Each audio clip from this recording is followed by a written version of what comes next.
Bonjour mes petits loups. Aujourd'hui je vais vous raconter une histoire qui est un peu amusante, qui s'appelle Aligo le chevalier au seau. Tout seul dans un champ de pissenlit, Aligo s'ennuyait. Quand apparut dans le ciel un petit point noir qui lui filait dessus. Bizarre, s'exclama Aligo.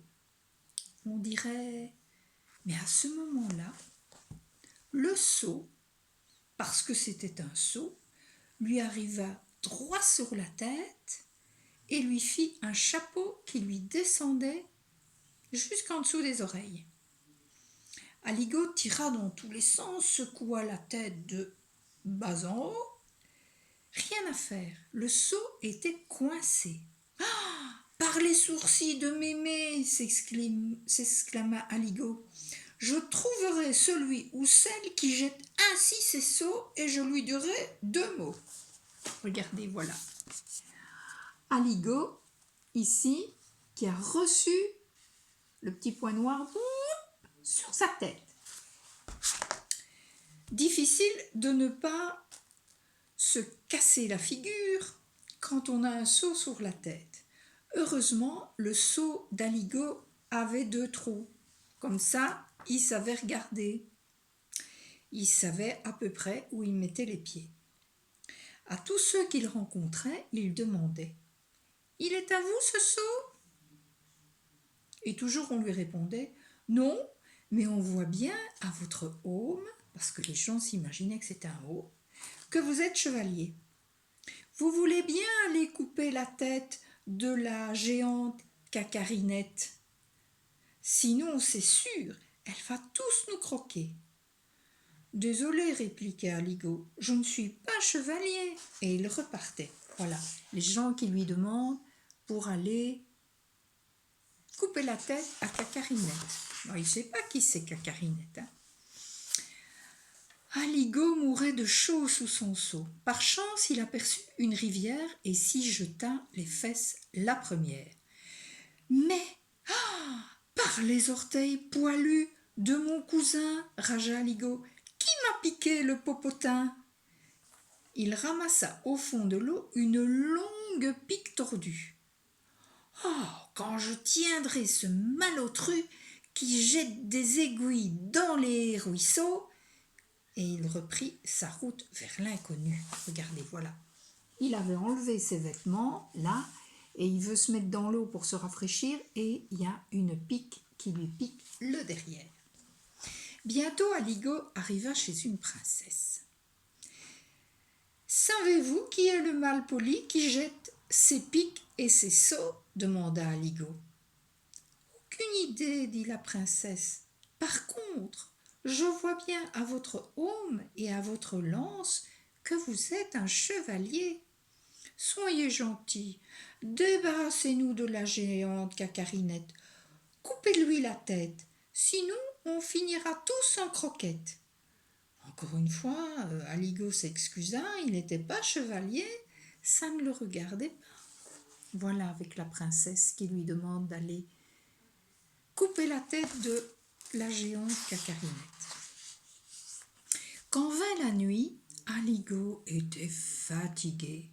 Heureusement, il trouva une couverture bien douillette sur laquelle il s'endormit et il ronfla comme une trompette. Il était si épuisé qu'il ne remarqua rien quand la couverture se mit à ronfler aussi. Voilà, il est couché là sur la couverture avec son seau sur la tête et sa pique. C'est un enchanteur qui le réveilla. « Oui, appela celui-ci, je vois bien à votre aume et à votre lance et à votre monture que vous êtes chevalier. Vous êtes ici pour couper la tête de Cacarinette. Chouette !» Voilà. Le magicien qui est là, un enchanteur.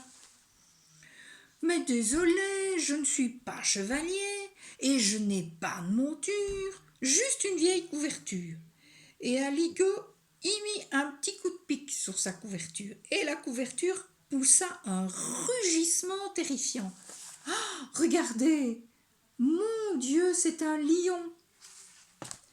Ah, par la barbiche d'Edmond, je suis assis sur un lion. Et le lion fila comme un fou avec Aligot agrippé à son cou. Il ne s'arrêta que lorsqu'il entendit une grosse voix. Regardez Aligot qui s'accroche sur le cou. Mon minouchet, que m'as-tu ramené là? C'était Cacarinette. Toi aussi tu viens me couper la tête, demanda-t-elle à Aligot. Avec mon dé à coudre percé, mon aiguille tordue et mon petit chat en guise de destrier, tu es un drôle de chevalier. Voilà. Aligot qui rencontre Cacarinette. Et en fait, c'était un chat géant. Et le dé à coudre et l'aiguille tordue appartenaient à Cacarinette. Je ne suis pas chevalier, hurla Aligot. Je ne coupe pas la tête des gens et je ne jette pas mes vieilles affaires de couture aux 4 vents. Comme toi. Géant ou pas, tu mérites une fessée. Cacarinette était époustouflée. Ce petit bonhomme qui n'était pas un chevalier n'avait donc pas peur de se faire croquer. D'habitude, tous ceux qui l'approchaient s'enfuyaient en courant, et Cacarinette s'ennuyait tellement. Elle a une drôle de tête, hein, Cacarinette. Elle n'est pas jolie, hein. Mais Aligot n'en a pas peur. Oh, si je promets de ne plus recommencer et de ne pas te croquer, dit-elle, tu voudras bien faire une partie de petits chevaux avec moi? Vous savez, c'est un jeu avec des petits chevaux et un dé. Oh, pourquoi pas, dit Aligot. Chez lui, il n'avait personne avec qui jouer. Ok, qui dit. Et depuis ce jour-là, on n'entendit plus parler de Cacarinette, la croqueuse de héros, ni d'Aligot, le chevalier au seau. Ils étaient bien trop occupés à jouer au Mikado. Le Mikado, c'est avec des petits bâtons comme ça.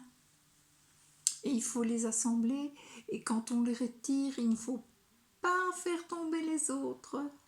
Voyez, voilà, Cacarinette qui joue avec Aligot, et depuis lors, il n'y a plus personne qui est croqué par la géante. Voilà. Ben voilà, c'était la petite histoire d'aujourd'hui. J'espère qu'elle vous a plu et que vous avez quand même un petit peu ri. Je vous fais un gros bisou et je vous dis à bientôt mes petits chéris.